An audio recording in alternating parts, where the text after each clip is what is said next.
Welcome to the Explainer. Today, we're going to tackle Gaussian elimination. It's this really powerful mathematical tool that, believe it or not, turns a super complex web of equations into a simple, solvable puzzle. So, let's kick things off with a big question. Have you ever thought about it? From these insane physics simulations to just a simple spreadsheet on your laptop, how do computers actually handle these massive systems of equations?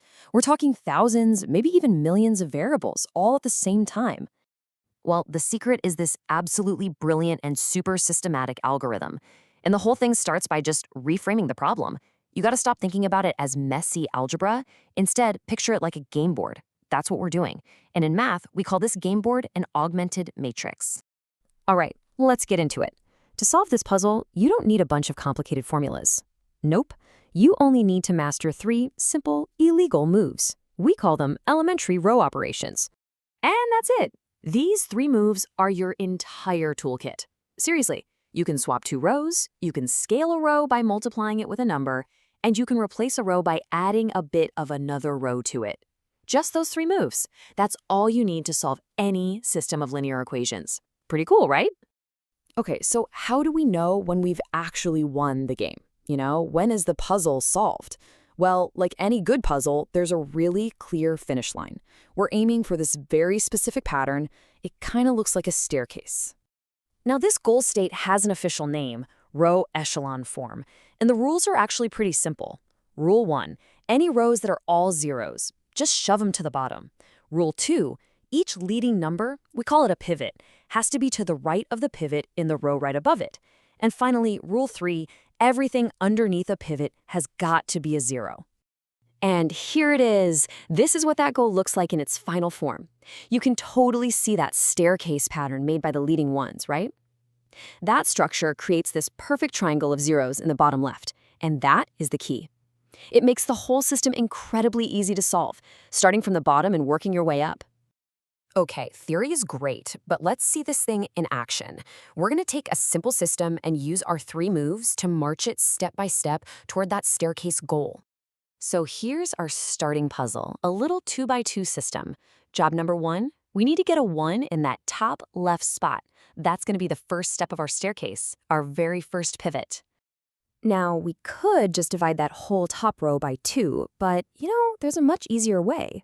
Look at that second row. It's already got a 1 right where we need it. So let's use our first move, a simple swap.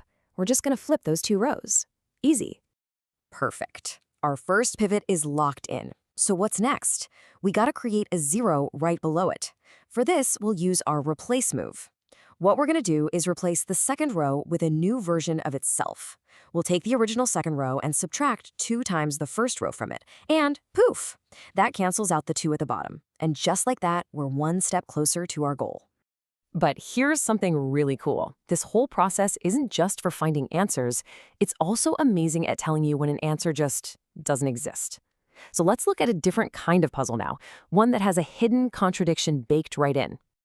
At first glance, this system looks totally normal, right? We've already got our 1 in the top left, which is great. So our first step is clear. Make a 0 happen below it. But just watch what happens when we go through the motions.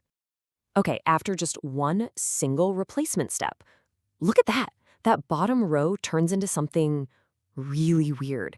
The numbers on the left that are attached to our variables, they both go to 0. But the number on the right, it doesn't.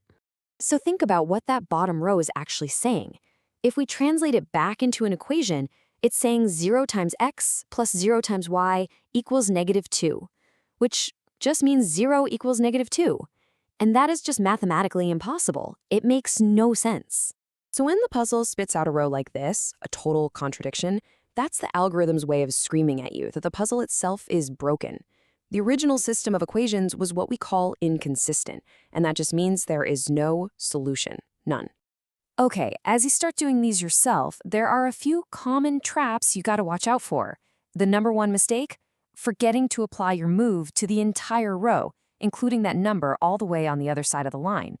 Also a big no-no, never ever multiply a row by 0. That just erases all the information. Really, the key is just to be careful. One tiny little math error at the beginning can totally mess up the whole puzzle. So you might be thinking, Why are we spending all this time on an abstract puzzle? Well, because this simple step-by-step algorithm, it's the engine that powers some incredibly complex real-world tech. Its power comes from the fact that it's a fixed procedure, a recipe, that makes it super efficient for computers to just churn through millions of times without making a single mistake. Just imagine for a second that you're an engineer and you're designing a motherboard. You might have a circuit with, say, 10 different unknown currents you need to figure out. Can you imagine trying to solve that by hand, just substituting one equation into another? It would be total chaos. And that's exactly what they do in the real world. Engineers use physical rules like Kirchhoff's laws to build a system of equations. Then they pop it into a matrix and let a computer running this exact algorithm solve it all systematically. It finds every single variable and makes sure that circuit is going to work exactly the way it's supposed to. And that kind of leaves us with a final thought, doesn't it? This elegant step-by-step process can take the chaos of a complex electrical circuit and bring it into perfect order.